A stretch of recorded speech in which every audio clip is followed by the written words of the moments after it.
Welcome to Catch This. My name is Trudy Ray. Rabies virus infection in mammals is nearly 100% fatal if left untreated. The signs and symptoms that precede death, like agitation, anxiety, hallucinations, hydrophobia, excessive salivation, and biting, have inspired countless fictional characters and narratives.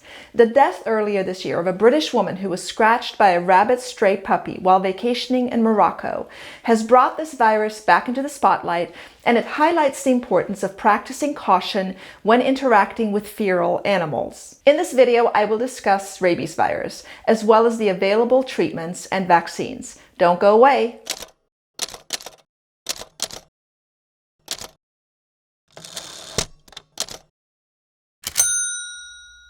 Stray dogs are by far the largest natural reservoir for rabies virus globally, and they also pose the biggest danger to humans.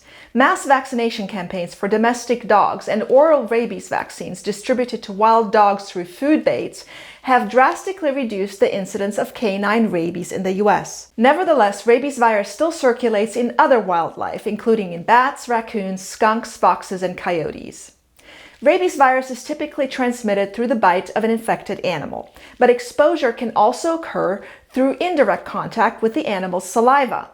Initial infection leads to viral replication in muscle cells at the site of infection. The virus then infects neurons of the peripheral nervous system and travels to the central nervous system, the brain and spinal cord, from where it spreads to other organs and the oral mucosa. The saliva of an infected animal contains high concentrations of virus, and projectile salivation, one of the possible symptoms of infection, can promote transmission to another individual. Symptoms usually begin when the virus has reached the brain, and by then it is too late to intervene.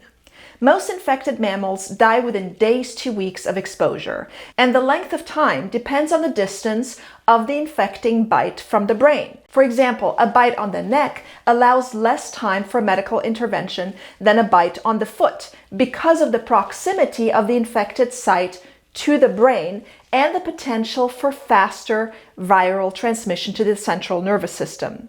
Fortunately, rabies can be prevented through vaccination, which can be administered before and or after exposure to the virus.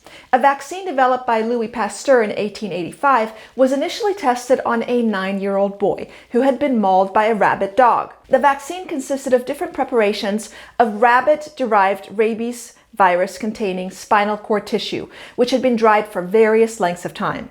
Over the course of 10 days, the boys received a series of 13 injections, which consisted of progressively more virulent spinal cord tissue preparations. In other words, earlier inoculations consisted of less virulent material that had been dried longer, and later inoculations consisted of more virulent material that had been dried for shorter periods of time. Although the vaccine was effective and Pasteur saved the boy's life, it is no longer in use today because it causes severe side effects. Today, there is still a misunderstanding of the treatment for possible rabies virus exposure that may lead to hesitation in getting treatment. The treatment is much more tolerable than when many of today's adults were young. The vaccines can be delivered after exposure to people who were previously not vaccinated. These individuals receive an initial dose along with an injection of rabies immunoglobulin, a composition containing antibodies against rabies virus, followed by 3 more doses of vaccine over a 2-week period.